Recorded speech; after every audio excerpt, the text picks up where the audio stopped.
Assalamu everybody, hope you guys are well, enjoying your first day of Ramadan and fasting for the month of Ramadan. I'm starting a new campaign, a practice called Transformed by the Quran. So the idea of this campaign is very simple. We want to ask you for your stories on how the Quran has transformed you. What verses have really moved you and changed your life? We want to move beyond just reciting Quran for the sake of reciting Quran, and we want us to really interact with the Quran so that it has that transformative power with us. So as you go through the verses of the Quran this year in Ramadan, I want you to sort of take note of verses of the Quran that have always meant a lot to you and just write down the story and send it to us. We'll be launching an online competition for the best stories of people who are transformed by the Quran. You can send those stories by text or by audio, by video. You can find more details about the competition over here. Please sign up, and I'm really looking forward to hearing your stories and how the Quran has transformed you, inshallah. Inshallah, as part of the Transformed by the Quran campaign, A Productive Muslim, I'll be sharing with you verses of the Quran that inspires us all to become more productive, inshallah, over the next 30 days during Ramadan. So the first verse that really, if we understand it properly, it will help us transform us to become more productive is the following.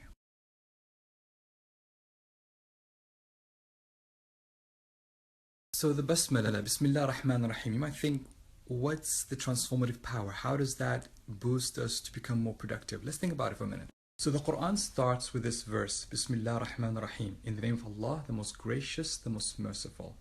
And that's just the beginning of this beautiful.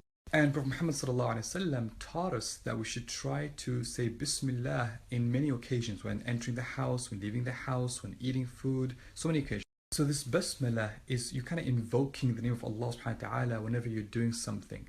And again, you're turning into whatever you're doing into an act of worship, basically. So imagine you're sitting down doing a report, or having an exam, or starting some kind of project.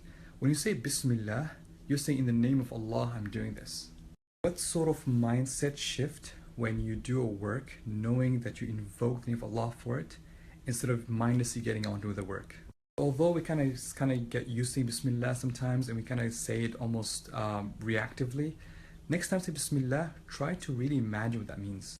You are invoking the name of Allah subhanahu wa ta'ala in whatever you're doing, and you are about to produce, inshallah, amazing work or something that's powerful.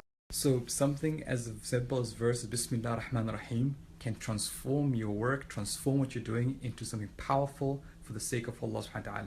And this is what we mean by transformed by the Quran, where we take verses of the Quran and we try to understand them, how they transform our lives, how they can make them more productive and meaningful, inshallah. So I hope you found this useful, and again, I'm really excited to hear your stories with verses of the Quran that have transformed you and made you a better person, inshallah. Please do send them, inshallah.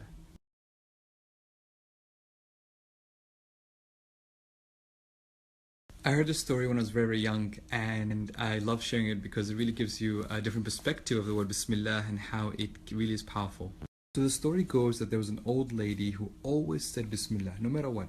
She will always start anything, she'll never do anything without saying Bismillah, every single time.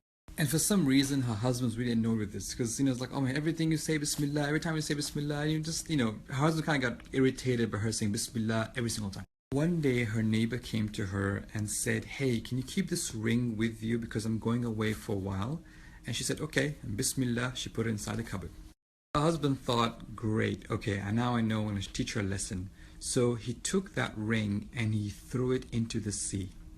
Now her husband was a fisherman, and he used to bring her fish a lot of times. So one day he went fishing and he brought this fish back home for his wife. When the wife opened the fish, she saw the ring inside it, and she's like, Bismillah, she put it back in the cupboard. After a while, the neighbor came back and asked for her ring back, and the husband's kind of waiting to see the reaction when she finds there's no ring, but then was surprised when the wife actually returned the ring. So the husband then asked her, how do you find the ring? And he told her that I threw this ring in the sea, how do you get it back? So the wise old lady responded, the one in whose name I put this ring away, he brought it back to me.